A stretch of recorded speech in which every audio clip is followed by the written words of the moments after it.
అందుకే ఇప్పుడు నేను కలెక్టర్ గారికి ఎస్పీ గారికి ఏం చెప్పానంటే ఒక కంట్రోల్ రూమ్ పెట్టండి, ఒక కామన్ ఫోన్ నంబర్ ఇవ్వండి. ఇన్సిడెంట్ జరిగింది 9 గంటలకు, దాదాపు 1 అవుతా ఉంది, 5 గంటలు అయింది. ఏం చేస్తున్నారు 5 గంటల నుంచి? ప్రభుత్వం ఏం చేస్తుంది, అధికారులు ఏం చేస్తున్నారు? ఇంత పెద్ద ఇన్సిడెంట్ ఈ ప్రాంతంలో జరిగితే ఒక కంట్రోల్ రూమ్ పెట్టి ఒక ఫోన్ నంబర్ను పెట్టి ఎవరైనా ఫోన్ చేస్తే ఇక పలానా వాళ్ళు పలానా హాస్పిటల్లో ఉన్నారు, పలాని వాళ్ళు చనిపోయి పోస్ట్ మార్టం దగ్గర ఉన్నారు, ఇంకా మిగతా వాళ్ళ వివరాలు తెలవాల్సిన అవసరం ఉంది, తీసుకోవాలన్నా వద్దా? ఇప్పుడు ఒక 4-5 నాకే కలిస్తే నేను తీసుకెళ్లి అక్కడ కలెక్టర్ గారికి ఆర్డీఓ గారికి కల్పించాల్సిన పరిస్థితి ఏర్పడ్డది. ఎంత ఇర్రెస్పాన్సిబుల్గా ప్రభుత్వము ఈ అధికార యంత్రాంగం పనిచేస్తుందంటే ఇది నిజంగా చాలా బాధాకరం.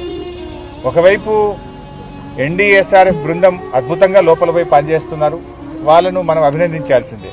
కానీ రెవెన్యూ యంత్రాంగము, జిల్లా యంత్రాంగం ఏం చేస్తున్నట్టు? బయట నేను ఇప్పుడు చెప్పాను, ఒక టేబుల్ పెట్టుకోండి, ఒక చిన్న హ్యాండ్ మైక్ పెట్టుకోండి, ఓ 2 తహసీల్దార్లను 2 ఎస్ఐలను ఆడ కూర్చోబెట్టండి, ఓ లిస్టు దగ్గర పెట్టుకోండి, ఎవరెవరు ఏ హాస్పిటల్ పంపించారంటే ఒక లిస్టు పెట్టుకోండి, చనిపోయిన వాళ్ళది ఒక లిస్టు పెట్టుకోండి, అసలు డ్యూటీలో ఎంతమంది ఉన్నారో, ఆ రోజు మార్నింగ్ షిఫ్ట్కి ఎంతమంది పంచ్ చేసినారో అటెండెన్స్ లిస్ట్ ఒకటి పెట్టుకోండి. అంటే డ్యూటీ ఎంతమంది పంచ్ చేసిండ్రు, అసలు డ్యూటీలో ఎంతమంది ఉన్నారంటే ఒక్కొక్కరు ఒక లెక్క చెప్తున్నారు. కలెక్టర్ది ఒక లెక్క ఉంది, ఎస్పీది ఒక లెక్క ఉంది, ఇంకొకరిది ఇంకో లెక్క ఉంది. డ్యూటీలో ఎంతమంది ఉన్నారు ఆ టైంకు 9:18 అంటే ఇప్పటి వరకు 5 గంటలైనా ఎంతమంది షిఫ్ట్లో పనిచేస్తున్నారో అధికారులు చెప్పడం లేదు.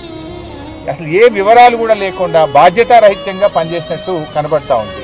మరి రాష్ట్రంలో కార్మిక శాఖ మంత్రి ఏం చేస్తున్నట్టు, మరి ప్రభుత్వం ఏం చేస్తున్నట్టు?